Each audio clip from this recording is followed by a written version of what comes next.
आप देख रहे हैं जनता की आवाज और आपके साथ मैं हूं पूजा यादव। जनता की आवाज में बात होने वाली है उन श्रमिकों की, उन कामगारों की जिनके हकों की बात को योगी सरकार ने समझा, और चाहे उनका ओवरटाइम हो, उनका मेहनताना हो या फिर उनकी जिंदगी की सुरक्षा की बात हो, हर बात का ख्याल रखते हुए फैसला लिया है।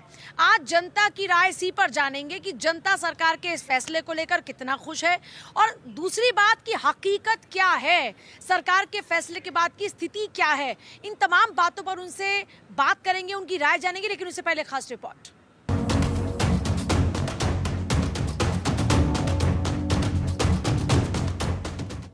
यूपी की योगी सरकार ने प्राइवेट कंपनीज में काम करने वाले कर्मचारियों को बड़ा तोहफा दिया है।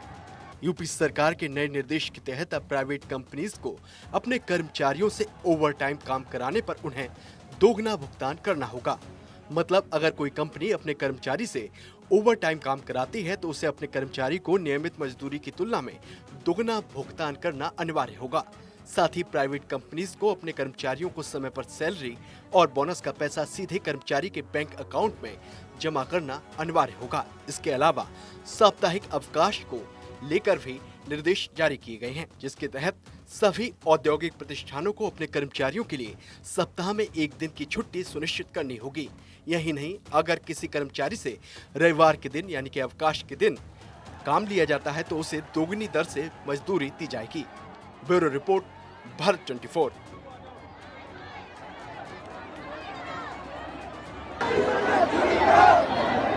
तो देखिए, नोएडा की तस्वीरों को आपने देखा। लगातार जो श्रमिक थे वो सड़कों पर उतर कर आए, अपनी जो मांगे थी वो सरकार के समक्ष रखा, जो नाराजगी थी वो भी जाहिर किया, और सरकार ने स्पष्ट कर दिया है कि उनकी समस्याओं का समाधान किया जा चुका है और उनके साथ में किसी भी तरीके से गलत नहीं होने दिया जाएगा। चर्चा के लिए हमारे साथ में कुछ खास मेहमान है। प्रदीप भटनागर जी हमारे साथ में बीजेपी स्पोक्स पर्सन है, रजनीश कौशिक हमारे साथ में आम आदमी पार्टी के स्पोक्स पर्सन है, सुरेंद्र सिंह जी हमारे साथ में प्रेसिडेंट है एमएसएमई इंडस्ट्रीज एसोसिएशन नोएडा के, शबनम जी हमारे साथ में पॉलिटिकल एनालिस्ट, संकेत चतुर्वेदी हमारे साथ में पॉलिटिकल एनालिस्ट है, और मनीष सिन्हा हमारे साथ में इस वक्त पॉलिटिकल एनालिस्ट हैं। सुरेंद्र जी हमें जल्दी ज्वाइन करेंगे, लेकिन जल्दी से आपके पास आते हुए, सड़कों पर आज लोगों का हुजूम देखा और उनका कहना यह था कि हम चाहते हैं कि सरकार हमारी बातों को सुने, हमारी जो समस्या उसका समाधान होना चाहिए। सरकार ने फैसला ले लिया, लेकिन इसका असर कब?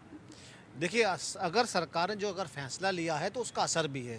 आज अगर नोएडा के अंदर अगर श्रमिकों ने आज जिस प्रकार से हड़ताल करी है या रोड पे आए हैं, वो बड़ी शर्म की बात है और वो आनी भी नहीं चाहिए थी। ऐसी स्थिति उत्पन्न क्यों हुई, उसको देखते हुए सरकार एक्शन है पूरी तरीके से। कुछ इंडस्ट्रिस्ट जो अपनी मनमर्जी चला रहे थे, उन पे लगाम कसने वाला एक सिस्टम था, उस पर काम करेंगे ज़रूर, क्योंकि हमें श्रमिकों के साथ इंडस्ट्री की भी सुननी जरूरी है कि गलतियां कहाँ क्या नहीं है। देखिए, श्रमिक है जो प्रदेश की उन्नति और विकास के लिए काम कर रहा है, और जो इंडस्ट्रिस्ट है वो भी इस श्रमिकों को रोजगार देने के लिए या प्रदेश के टैक्स और वसूली के लिए या फिर प्रगति के लिए वो भी काम कर रहा है। तो दोनों एक विषय हैं, दोनों को समानता जरूरी है। अगर श्रमिक और अगर इंडस्ट्री अगर दोनों ही अगर दुश्मन हो जाए तो कैसे काम चलेगा। जो श्रमिकों ने आज बात रखी है उसको लेकर सरकार सजग है और उनको पूर्ण रूप से सुनकर पूरा भी किया जाएगा, और कुछ शर्तों को सरकार ने मान के उस जो नोएडा के अंदर या अदर में इंडस्ट्री चल रही है उनको आदेश भी कर दिए। अधिकार है ना कि उनको न्यूनतम वेतन मिले, और जब महंगाई बढ़ रही है तो उनका मेहनताना भी बढ़ना चाहिए। देखिए, आज जो मनमानी करे, जैसा आपने श्रमिक का जिक्र किया, जो काम देने वाले हैं उनका जिक्र किया, तो काम देने वालों को भी तो ये समझना होगा ना कि जैसे आप अपने मुनाफे के बारे में सोचते हैं, वैसे आपको उन गरीब आदमी के बारे में भी सोचना होगा जिनकी बदौलत आपकी कंपनी चलती है। अगर उनका चूल्हा आपके से जलता है तो आपका चूल्हा भी उन श्रमिकों की वजह से चलता है। देखिए, मैं आज बताता हूँ, इस भारत के चौथा स्तंभ मीडिया के माध्यम से बहुत चीज़ें सामने आई हैं, और अपनी श्रमिक जो मन में चीज़ें दबाए बैठे थे उनको बोला भी है। जैसे एक श्रमिका बोल रही थी कि भाई अगर हम वॉशरूम जाते तो हमारे पीछे हमारा मैनेजर आ जाता है देखने, या बाहर जाते हैं तो हमारे पीछे आ जाता है। बहुत चीज़, छोटी चीज़ बाहर निकलने के लिए कह दिए जाते हैं। मैं तो उन लोगों के बीच में थी। आज सरकार के सामने चीज़ें आई है ना, तो इस पर कानून भी बना दिया गया है, और उनके लिए ये भी एक्टिव कर दिया गया जो बच्चियां या हमारी महिलाएं बहनें जो रात को काम करती हैं उनको कैसे सुरक्षा दी जाए, उनके कैसे चीज़ों को देखा जाए। क्यों हमें उत्तर प्रदेश का श्रम और प्लस इंडस्ट्री को बढ़ाना है। अगर हमने रोजगार की बात करी तो रोजगार को भी ध्यान देना है कि रोजगार मिल तो रहा है तो सुविधा क्या मिल रही है। सुविधा क्या मिल रही है?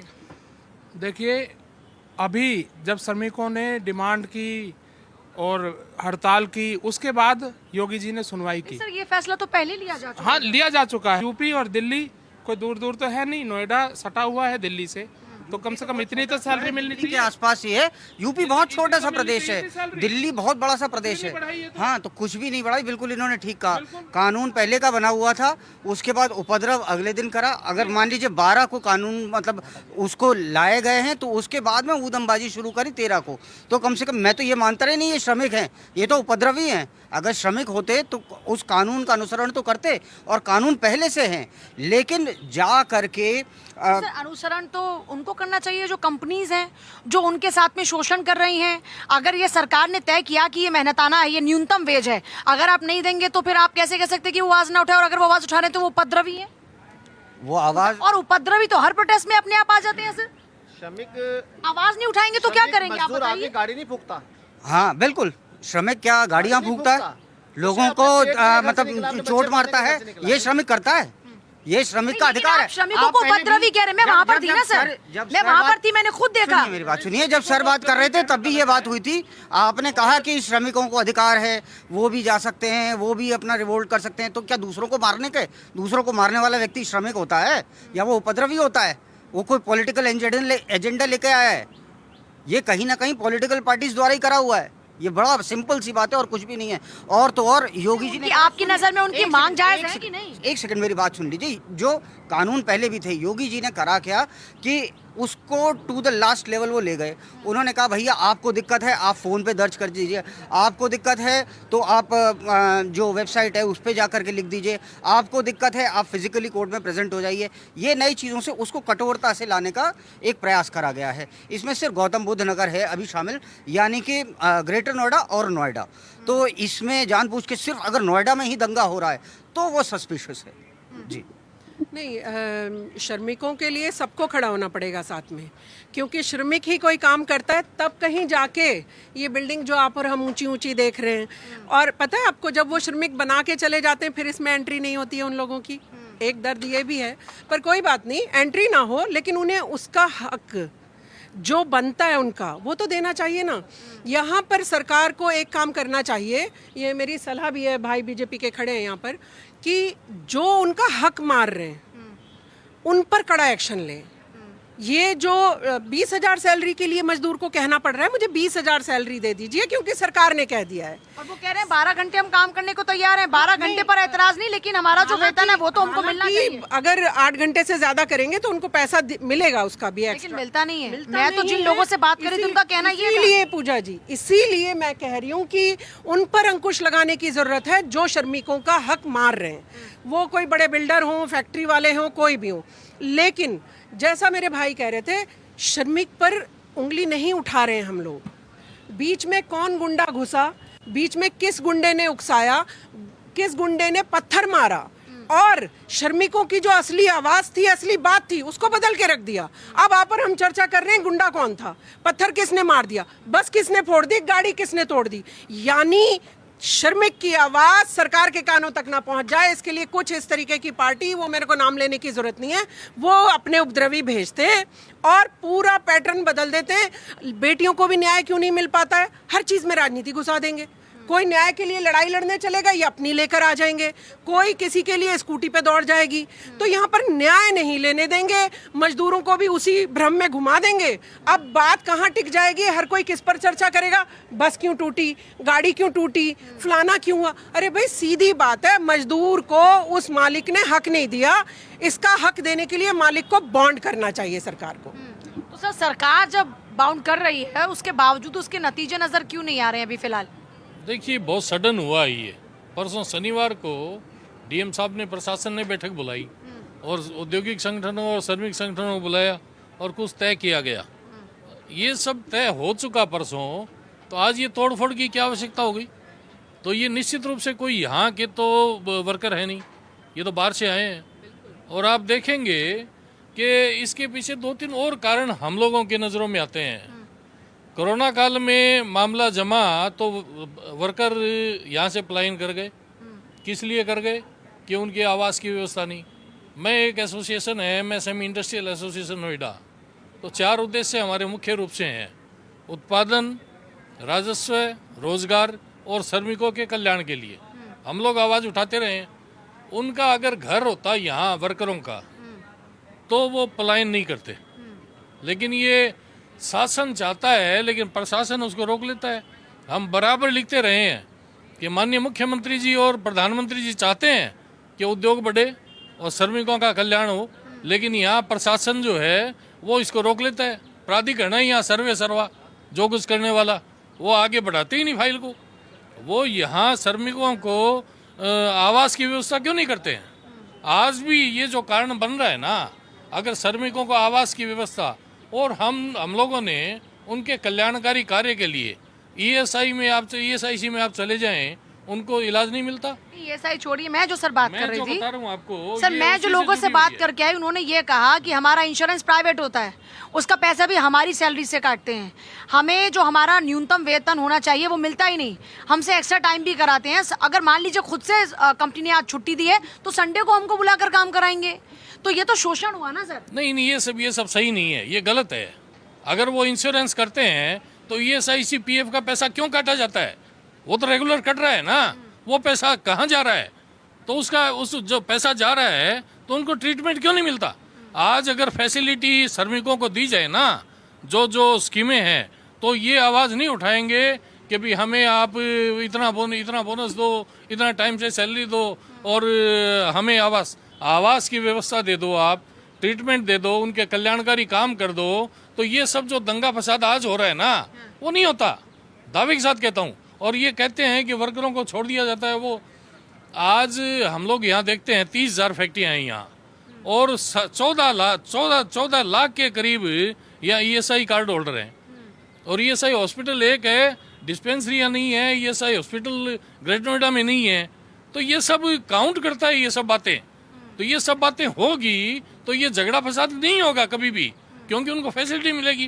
कोई भी सोचेगा कि मेरा ट्रीटमेंट मुझे, तो कौन परवाह करता है सैलरी? और मालिक जो है उसको तो प्रोडक्शन चाहिए, हम उद्योगपतियों को प्रोडक्शन चाहिए। तो हम आज कोई ऐसा है क्या कि आज वर्कर है उनको हम निकाल दें तो कल क्या दूसरा प्रोडक्शन वर्कर मिल जाएंगे हम लोगों को? ऐसा नहीं होता। वर्कर जो वर्कर्स को एसेट समझ रहे हैं कंपनी मालिक। जो मेरी लोगों से बात हो रही थी उनका कहना यह था कि हमें एसेट नहीं समझ रहे हैं, हमें सिर्फ एक मजदूर के तौर पर उनके साथ बुरा व्यवहार किया जाता है। जो उनका कहना था कि तू तड़ाक से बात की जाती है। जो एडमिन के लोग होते हैं वो उनकी समस्याओं को नहीं समझते। एक एचआर डिपार्टमेंट इसीलिए होता है ना, जो वहाँ पे जो ह्यूमैनिटेरियन ग्राउंड पे जो रूल तैयार किए जाते हैं ताकि उन सबका पालन हो। वो कह रहे हैं कुछ नहीं है जी। ये कुछ भड़काऊ लोग ये बातें करते हैं, एसेट्स नहीं समझा जाता। फैक्ट्री ओनर उनको अपना परिवार समझता है।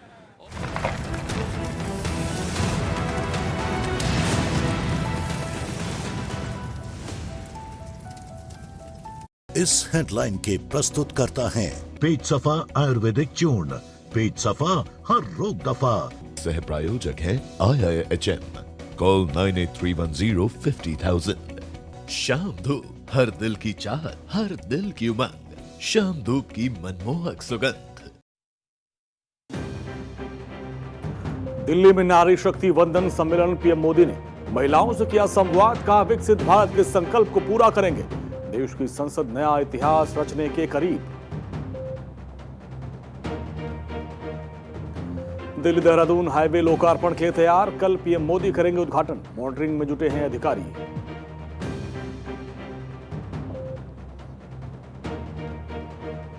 अनंत सफर पर आशा भोसले, राजकीय सम्मान के साथ दी गई अंतिम विदाई, दिग्गजों ने दी श्रद्धांजलि। ईरान के यूरेनियम को लेकर ट्रंप की धमकी, ईरान को परमाणु जिद छोड़नी होगी।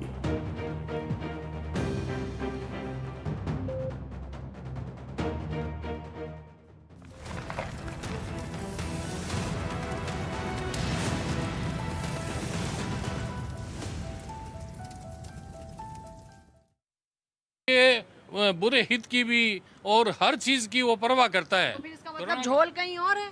हाँ। फिर जो नीचे वाले लोग हैं इसका मतलब शोषण वो कर रहे हैं कि मालिक अच्छा सोच रहा है, नीचे लोग नहीं काम होने दे रहे हैं। इसमें 2-3 पॉइंट है सर। आपके सवाल पर आता उससे पहले मैं एक चीज़ बताता हूँ कि जब इंडिया में सबसे बड़ा प्रॉब्लम क्या है कि जब कोई एक्टिविटी हो जाता है, घटना होता है, तब हम सवाल उठाना शुरू करते हैं, जैसे अभी हम लेबर का और मजदूरों का कर रहे हैं। जब तक पेट में दर्द है बताओगे नहीं तो सर पता कैसे चलेगा कि दवा करनी है? अब इसी पॉइंट पर एक चीज़ बताता हूँ, हमारे सोसाइटी में, आपके सोसाइटी में जो सिक्योरिटी गार्ड बैठता है उसका 12-12 घंटे का शेड्यूल चलता है। इस पर तो किसी ने आज तक सोचा ही नहीं कि जहां आध घंटे का ड्यूटी होना चाहिए उसका 12 घंटा का क्यों होता है। तो मैं सिर्फ ये कहना चाहता हूँ कि हिंदुस्तान में जब कोई घटना होती तभी सोचते हैं, अदरवाइज उससे रिलेटेड भी चीज़ नहीं सोचते। नाउ अब आपके पॉइंट में इन्होंने जो सर बोला कि मालिक हमेशा अच्छा सोचता है, अब मालिक को हमेशा प्रोडक्शन चाहिए, मैं इस बात से एग्री हूँ, लेकिन हर मालिक अच्छा सोचता है नहीं हो सकता। रीजन मालिक भी इंसान है, और हाँ उसके बाद जो मिडिल लेवल HR है चाहे मैनेजर है, कहीं ना कहीं मैनिपुलेशन होता है। अगर ऑनर सही है तो कहीं ना कहीं आता है, हर कोई अपना अधिकार दिखाने के लिए, अपना वर्चस्व दिखाने के लिए वो मजदूरों का शोषण करता है। और जो सबसे इम्पोर्टेंट चीज़ है कि मजदूर को पैसा ढंग से नहीं मिलता है, पहला चीज़। दूसरा जो मिनिमम वेजेस है, तो मिनिमम वेजेस ऑब्वियस ही बात है, दिल्ली में जो एक प्रवक्ता उठा रहे थे, दिल्ली में ज़्यादा है यूपी में कम है, तो ये डिपेंड करता है वहाँ के पॉपुलेशन के अनुसार, वहाँ का सिचुएशन के अनुसार, क्योंकि दिल्ली में रेट ज़्यादा हो सकता है, नोएडा में कम हो सकता है। 2.5 करोड़ उधर 25 करोड़ पब्लिक है। हाँ, तो उस चीज़ पर मैं अभी नहीं आ रहा हूँ, लेकिन मिनिमम वेजेस ज़्यादा होना चाहिए। 8 घंटे से ज़्यादा काम करता है तो उसको डबल वेतन मिलना चाहिए। आप दूसरा कॉर्पोरेट का देख लो ना, कॉर्पोरेट में भी तो 10 से 6 का टाइम होता है, लेकिन हम लोग 8-9 बजे तक काम करते हैं। हमें कभी मिला आज तक? हमने कभी सोचा भी नहीं, लेकिन उनकी रिक्वायरमेंट अलग है। तो मैं सिर्फ ये कहना चाह रहा हूँ कि मजदूरों के साथ शोषण हो रहा है। हाँ, अभी मैं हिंसा पर कोई सरकार के फैसले से तो अब समाधान होगा ना? डेफिनेटली। तो सरकार ने जो फैसला लिया उससे समाधान होगा ना? पूजा जी, सबसे इशू क्या है ना कि ये जो समाधान लिया गया ना कि हम दुगना पैसा देंगे, मिनिमम देंगे, ये बहुत पहले से चला आ रहा है। अब हमें इंडस्ट्रियलिस्ट या जो वहाँ पर HR डिपार्टमेंट है या मिडिल लेवल मैनेजर, उस पर हमें नकेल कसनी होगी कि जो रूल रेगुलेशन है गवर्नमेंट ऑफ इंडिया का, यूपी गवर्नमेंट का, लेबर लॉ का, वो प्रॉपर तरीके से फुलफिल हो और नीचे तक उसका प्रोत्साहन तक जाए और जो भी चीज़ें हैं। पब्लिक के पास जाऊंगी। पब्लिक क्या सोचती है जी, सरकार ने जो फैसला लिया गरीबों के लिए, श्रमिकों के लिए, उससे कितनी उम्मीद जागृत हुई है? देखिए, फैसला लेने से नहीं होगा पूजा जी, फैसला को धरातल पर लाना पड़ेगा। फैसला सरकार को ये देखना पड़ेगा, और मुझे नहीं लगता कि आज तक कोई सरकार श्रमिक के लिए या लेबर के लिए कुछ काम कर रही है, करेगी, क्योंकि आज से लेबर का मुद्दा नहीं है। आज आप किसी भी सेक्टर में चले जाओ, इवन मॉल में चले जाओ, किसी भी कम्प्लेक्स में चले जाओ, किसी भी दुकान में चले जाओ, 12 घंटा नौकरी करने वाले आदमी को सैलरी कितना मिलता है? 12 से 14 हज़ार रुपया। सेठ उससे कमा रहा है लाखों, हजार, लाखों, 5 लाख 10 लाख का महीना कमा रहा, लेकिन देता क्या है? उसके बाद भी एक भी छुट्टी नहीं। करना चाहिए ऐसे लोगों का, सरकार कार्रवाई करे इस पे। सरकार तो और ऐसे लोगों के लिए क्या कार्रवाई होनी चाहिए जो नियमों का पालन न करे और उनके हकों को अगर छीने तो? उसका एक तो लाइसेंस रद्द हो जाना चाहिए जो भी है, और उसके ऊपर एक कड़ी सजा होना चाहिए। कड़ी सजा। दूसरी बात है क्या, जो साहब ने बोला कि लेबर के लिए छोटे मकान होना चाहिए। आज जो हमारे आज के डेट में मैडम, आप एक कमरा कहीं लेंगे 6 बाय 8 का, तो किराया 5,000 रुपये है। बिजली बिल 10 रुपये यूनिट है, ठीक है ना? उनके लिए जो रेंटर है, जो किराए पर है। पानी पीने का सुविधा है नहीं। नोएडा या दिल्ली कहीं NCR चले जाओ, 30 रुपये 40 रुपये, मतलब 15 लीटर बोतल मिल रहा है पानी। आदमी क्या खाएगा, क्या कमाएगा? 12,000 15,000 में 5,000 रुपये रूम रेंट दे देगा। 6,000 बच्चे भी पढ़ाने हैं, खाना भी खाना, दवाई भी लेना है, बीमारी भी है। ESI हॉस्पिटल में साहब ने बोला कि नई सुविधा है, बिल्कुल सिर्फ नाम का है। डॉक्टर तो बड़े बड़े रहे, हॉस्पिटल खूब चमचमाता हुआ है, लेकिन आप चले जाओ तो 24 घंटे से पहले आपको वहाँ पे नंबर नहीं आना है। जितने भी आप अधिकारी है या जो भी इंस्पेक्टर सप्लाई, ये आपका लेबर इंस्पेक्टर है, आप अगर चला भी आएगा जांच के लिए तो आएगा, नीचे फाइल से पैसा मिलेगा और लिख देगा कि नहीं जी यहाँ पे ओके है। जो अभी हमारे आपके ये गार्ड, मैं क्या कर रहा हूँ, अभी आपके यहाँ जो गार्ड हैं बेचारे, इनका सैलरी कम से कम जो कॉन्ट्रैक्टर लेता होगा 35 से 40 हज़ार रुपया। 35 उनको मिलता होगा, कम से ज़्यादा मिलता होगा 15,000 रुपया। ड्यूटी इनकी 12 घंटा है, ठीक है ना? थोड़ी सी लापरवाही होगी ड्यूटी में, दाढ़ी बना नहीं आया आज, अरे तेरा कॉलर गंदा है आज, उनको मेंटेनेंस भी करना है, और सैलरी 50%। दाढ़ी बनाने का खर्चा अलग से, कपड़े में प्रेस करने का खर्चा अलग से, जूते की पॉलिश चाहिए, सारा सैलरी 12,000 14,000। लेकिन उसको फैसिलिटी ऑफिस में आएगा, देखना चाहिए हाँ भाई हमारा ये मतलब स्टाफ बिल्कुल हैंडसम होना चाहिए। आप तो ऐसे गार्ड्स को भी आप कह रहे हैं कि सरकार तक अपनी आवाज पहुंचानी चाहिए, जिसकी आवाज दबाई सरकार को सब पता है, ऐसी बात नहीं है। सरकार जो है ना, नहीं पता तभी तो सरकार ने लिया ना फैसला। अब तक कहाँ सोई थी सरकार? ये तो आज से नहीं है ना, होते रहते हैं ना। आप देख लो जितने बिल्डर है ना, जो लेबर काम कर रहा, उसका जो बिचौलिया है ना 800 रुपये लेता है। सारे बिचौलियों को आप कह रहे हैं? हाँ, सारे बिचौलियों को XYZ 700-800 रुपये लेता है वहाँ पे, लेकिन उसको मिलता है कितना 500 आपकी रुपये। आवाज में भाई आवाज मिलाने आए। हाँ जी, नहीं, सरकार अगर मजदूरों का वेतन बढ़ा रही है, ओवर टाइम दुगना तय कर रही है, तो ये तो अच्छा कदम है, इसको कौन बुरा कहेगा। अगर कोई गरीब मजदूर है, वो कम वेतन पा रहा था, वेतन बढ़ा दिया तो अच्छी चीज है ना। तो इसका अगर कोई विरोध नहीं, अगर कोई ओवर टाइम का दुगना ओवर टाइम कर रहा है, जो पहले शोषण होता था, अब उस पर दुगना ओवर टाइम दे रहे हैं, तो अच्छी तय तो किया है। अभी आप अगर समाचार नहीं देखते, आप मतलब आप सीधा किसी पे लांछन लगाना, ये बहुत बुरी बात है। बोलना और मिलना नहीं, बहुत दूर है। अरे भाई, हम सरकार नहीं है, जो सरकार तय कर रही है वो कह रहे हैं। लेकिन देखिए ऐसा है, जो ये हो रहा है, ठीक है, लोगों को कम सैलरी मिलेगी, मिलेगा अब, बिल्कुल मिलेगा। बढ़िया। बोला तो है भरोसा। भरोसा है मैम, देखिए बोला गया है तो ऐसी बात नहीं है। नहीं, देखो 70 साल में कांग्रेस हुई थी, कभी किसी ने आवाज नहीं उठाई और किसी को टाइम से वेतन नहीं मिल रहा था, ना कोई ओवर टाइम दे रहा था। आज सरकार ने पहल हुई है और सही बात है। नहीं आए, और सुनो, कांग्रेस सरकार में कोई लोन नहीं देता था टाइम से, कुछ नहीं हुआ है। बिल्कुल इस हुआ है, सरकार ठीक में है। ऐसा कुछ नहीं हुआ है। आज की डेट में आप जब किसी बैंक में, अरे भाई किसी बैंक में, किसी बैंक में चले जाओ, लोन तुरंत होता है, ठीक है। अरे भैया, देखिए क्या है, सरकार तो आती जाती रहेगी, लेकिन जो अधिकारी है ना, जो हमारे जिला का कलेक्टर है, जो एसडीएम है, एडीएम है, जो एसएसपी है, इनको एक सख्त कानून, जो मजिस्ट्रेट है, जो जज होते हैं, उनको एक सख्त कानून आना पड़ेगा। और जज क्या है, कोई भी एडीएम हो, एसडीएम हो, जज अधिकारी जो, वो 20 साल 30 साल के लिए नियुक्ति होता है। नेता तो हर 5 साल पर चेंज होता है। ये जब तक अधिकारी सख्त नहीं कार्रवाई करेंगे, जब तक अधिकारी के ऊपर भरोसा नहीं होगा, तब तक ये काम नहीं होगा। दूसरा ये जो जितने भी आप देख लो सरकारी डिपार्टमेंट के जितने भी कर्मचारी अधिकारी, उनकी सैलरी 28, 29, 30 तारीख में आ जाती है। लेकिन जितने भी प्राइवेट में काम करने वाले लोग हैं, कब मिलेगी तनख्वाह? 10 तारीख, 15 तारीख, 20 तारीख, 18 तारीख, मतलब एक महीना एडवांस जॉब करोगे, अगले महीने आपको सैलरी मिलेगी। तो ये काम ऐसे नहीं चलेगा, नहीं होना चाहिए। सरकार ये सोचे। हाँ जी अंकल जी, सरकार ने सही फैसला लिया कि नहीं?